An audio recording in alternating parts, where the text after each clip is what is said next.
This Ottawa Senators season has been a complete disaster. They currently sit dead last in the Atlantic Division and dead last in the Eastern Conference. And with this Senators freefall and the NHL Trade Deadline just a couple of months away, we've seen a ton of major trade rumors regarding some of their biggest players. But what could this major Ottawa Senators retool look like? What trades will they end up making at this year's deadline? Well, make sure you watch till the end because we're going to be going through all the trade rumors and all the latest news. And make sure you hit that subscribe button if you're new for more hockey and trade rumor content as we lead up to the NHL Trade Deadline. Now, folks, I told you the Ottawa Senators were bad. Right now, in terms of pure points percentage, the Ottawa Senators are fourth last in the NHL with 3.95, worse than the Columbus Blue Jackets, which I feel like is pretty impossible to do. Because of this lack of success of Ottawa, we've already seen major changes this season, with Pierre, Dorion, DJ Smith getting fired, Jacques Martin being brought in as their new head coach, but we haven't really seen any changes in the results. In fact, they've gotten worse since those major changes, which again, I also thought was impossible. At that point in the season, when the Ottawa Senators really needed to turn things around to actually be a playoff contender this year, is far and gone. They are dead last in the Atlantic Division and really have no hopes of getting out of it. You also look at the strength of schedule, Ottawa with the 14th hardest schedule in the league, which isn't anything crazy, but also isn't doing them any favors. You got 2 games versus Winnipeg, 3 games versus Boston. You got 2 games versus the Rangers, 3 games against the Florida Panthers. Good luck. With 2 months to go into the trade deadline, the Senators' playoff hopes have pretty much completely evaporated, and now new GM Steve Staios is completely revamping this roster for the future and with his new outlook, and I think we're going to see a lot of casualties in a couple months' time. Now, there are a lot more names that we'll end up covering in today's video, but when we look at players that could be traded and the players most likely to be traded, really at the deadline, nobody is more likely to be dealt than Vladimir Tarasenko, who currently at 32 years old has that just 1-year deal that he signed with the Ottawa Senators this last offseason, which carries a $5 million cap hit. And even though there's a no move clause, which with Tarasenko he'd have to waive to be traded, I feel like with Ottawa's current position, Tarasenko will have no problem going somewhere else. And if you're Tarasenko, why wouldn't you go somewhere else? Especially with the fact that Ottawa is dead in the water, he still can provide a lot offensively. This year, 36 games, 10 goals, 18 assists for 28 points. And sure, defensively, he's not going to light the world on fire, but as a rental, he becomes one of the better players available, just like he was last season. I think teams are also going to be really interested in Tarasenko just because of how good and how effortless that transition was from the Blues to the Rangers last year after being a trade deadline acquisition. He got 21 points in 31 games in the regular season for the Rangers, and then 3 goals, 4 points in 7 games in the playoffs, which doesn't look amazing, but considering just how bad the Rangers were, Tarasenko was a pretty lone bright spot. And even coming to Ottawa, even though it took some time, he got adjusted to that system pretty quickly. And I think for a lot of contending teams, knowing that he can have that adjustment at a quick level and be ready for the playoffs is going to be a major selling point. Now, going down that list, to me, there was one team that really made a lot of sense, more so than any other team in the league right now for Tarasenko. And to me, it was kind of nailed down between 3 teams in Seattle, Vancouver, and the Carolina Hurricanes. For Seattle, it's an interesting fit, but I think for Seattle, they'd also have to trade a forward or a winger back in the Tarasenko deal, which I don't think really interests them a lot. I think Ottawa will really want to have a veteran presence like a Jaden Schwartz or a Brandon Tanev back, which I think for Seattle at this stage is a non-starter. You have the Vancouver Canucks, which I think on paper as well could be interesting, but I think considering Rick Tocchet's more forward-checking style, I feel like you'd have to kind of shelter him in a role that really works for him. And considering they've already had trouble fitting a player like Andrei Kuzmenko into that type of style and into that type of role, having him healthy scratched multiple times, I'm not sure if Tarasenko will be a real upgrade there. Which leads me to the team that I think will really go after Tarasenko and be the best fit for him, and that is the Carolina Hurricanes. If you guys remember last offseason, really the 2 teams that were going after Tarasenko the most were the Sens and the Canes, and ultimately the Sens ended up winning that bidding war, but I think the Canes are going to get the last laugh in the end here and trade for him in the end. I think you could have a lot of versatility here. He could play on the right wing, you could play on the left for you could maybe put him on the second line, bunting down, you could put him maybe in Stefan Nosen's spot. There's a lot of options here where Tarasenko can bring an offensive blend that Carolina doesn't have a lot of. They really do, in my opinion, need to add some juice to that forward group. Tarasenko, I think, would be perfect for them. As for my mock trade, it's going to be a pretty simple one. For Carolina, they'll get Tarasenko 50% retained. I think Ottawa is going to do them a little bit of a service, and Carolina could probably get somebody else as well at the deadline because of that. And for Ottawa, they'll get, in exchange, their first rounder in 2024. A pretty simple deal, but I would say for Ottawa, it's not guaranteed they use that pick. Maybe they use that pick to get a stronger player of the draft. We'll see what happens there. Now getting into other bigger names the Ottawa Senators could end up dealing at the deadline. We'll go to a player that they acquired less than a year ago in top D Jakob Chychrun. Already, Chychrun finds himself in trade rumors, especially considering his contract situation kind of being in flux right now. There is a situation here where Ottawa could end up trading Chychrun before the offseason even arrives. You can see this year, 26 points in 38 games. He's had a pretty rough last month or so, but this is still a player that I think has a lot of potential. Hasn't really played up to the level I think he could in Ottawa, which could lead to some disappointment and them looking for a trade in the end. And the latest comes from David Pagnotta with this new article saying the Chychrun watch returns this deadline. David Pagnotta has a few interesting notes, first saying, according to separate sources, Staios is willing to entertain trade offers for Jakob Chychrun,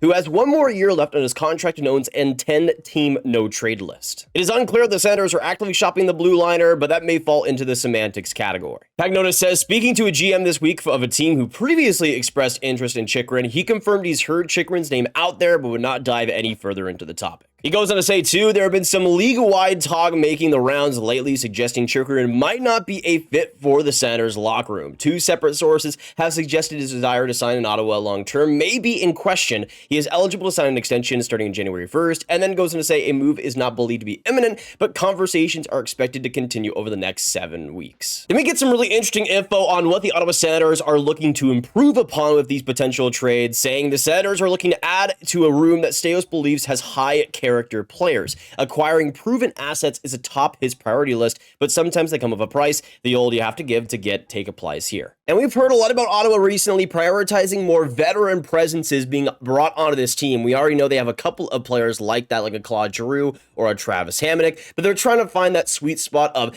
big presence in the locker rooms, as well as players that can play on the ice. Which with players like Travis Hamonic specifically, they might only have one of those features. But we're not done with the David Pagnotta article. It keeps getting crazier, saying that one player whom the Senators expressed interest in last season under then GM Pierre Dorion is Calgary Flames defenseman MacKenzie Weegar, who is in the first year of his 8-year, $50 million contract. It is my understanding the new management regime also has interest in Weegar. He goes on to say the Senators and Flames have talked, but details are thin. Could they discuss a deal centered around Chychrun and Weegar? Possibly, though I think Calgary GM Craig Conroy would need to believe he can sign Chychrun to an extension before making any major move. And that could be risky. I also get the sense the Flames have inquired about some of the team's other assets. So now you're getting confirmation here that the Calgary Flames and the Ottawa Senators have talked about a potential deal regarding MacKenzie Weegar, regarding a player like Jakob Chychrun, and potentially other players too. Now there's a few players on Ottawa's roster that I could see Calgary being interested in, maybe a player like Mathieu Joseph, who's really seen his value go from nothing to everything this season with how well he's been with Ottawa.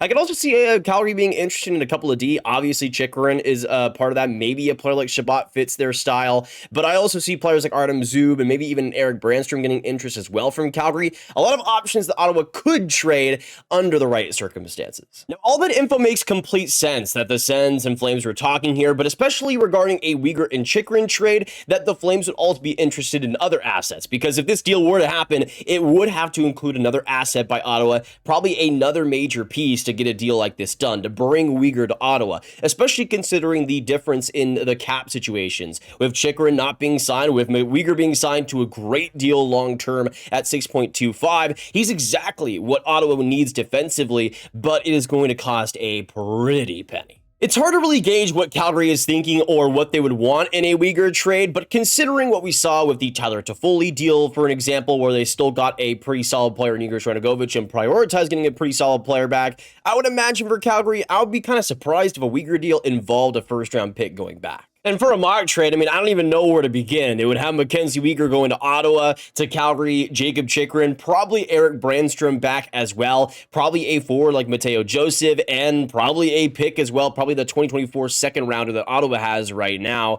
It's hard to really make a mock trade because, especially in Calgary's case, we don't really know what they want, what they're prioritizing, and also I don't really feel like they're going to trade Weegar in the end. They have a contract signed with him long term. He wants to stay in Calgary. He's still friggin' amazing. And unless they're going to go completely in the rebuilding direction, I don't really know why they'd want to trade Weegar right now, considering he still is in the prime of his career. So considering what Ottawa's needs are, sure, I think this would fit, but it also provides less depth for them, which was probably one of their biggest problems as well. That's the problem that I see with Ottawa in a lot of ways here, is that I think in a lot of trades that they would have to make to try to improve the team, it would involve a lot of risk because you'd be trading a lot of players that have been the lifeblood of your roster. For example, Mathieu Joseph, who if they were to trade would be a massive risk, considering he's one of the only players, I think, for Ottawa, of like a handful at most, that has exceeded expectations this year. At 26 years old, sure, his contract wasn't looking great before this year, but it has value now because of how well he'd played. Up to this point in 28 games, he had 19 points, and again, in terms of pure effort, the production was good, but in terms of pure effort and the way he was putting himself out on the ice, he was trying a lot harder than pretty much everybody else on the roster and actually living up to his potential, unlike a lot of what we've seen with the Senators team. I think one of the most underratedly bad parts of the Senators team is the lack of forward depth, and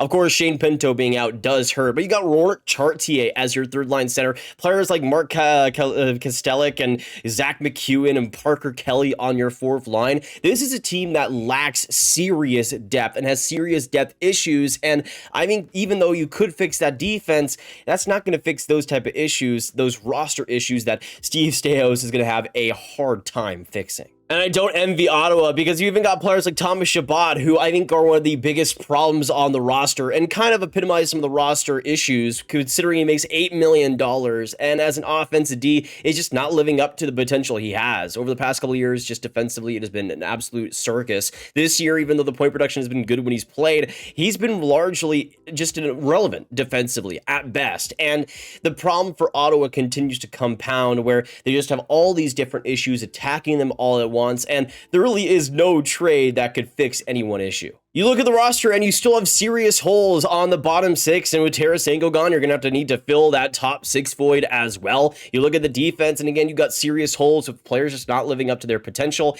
and just a lack of depth there as well. And that's not even talking about the goaltending, which sure, the defense hasn't given them many favors, but the goaltending has been one of the worst in the league this year, with Korpisalo absolutely stinking it up this season. And that's another issue that we haven't talked about. So it just kind of feels like the sky is falling for this Ottawa Senators roster, and I just feel bad for Sens fans, because unless a major rehaul happens at the deadline and the offseason, it's going to be a tall order to have this team be a playoff team in the Atlantic. That's how rough things have gotten for this team, but I do think it is possible. I think if they have that quick turnaround, if they add a few really key pieces for next year at the deadline, we could see them turn it around, but it's going to take a big lot of moves to make that happen. But let me know in the comments down below, what do you guys think about this Ottawa Senators team? Who do you trade? Who do you get rid of? What do you do if you're the Ottawa Senators? What moves would you end up making? Let me know all your thoughts down below. Of course, make sure you hit that like button, hit that subscribe button, hit that notification bell if you guys enjoy the breakdowns and all the trade rumors as we get up to the trade deadline.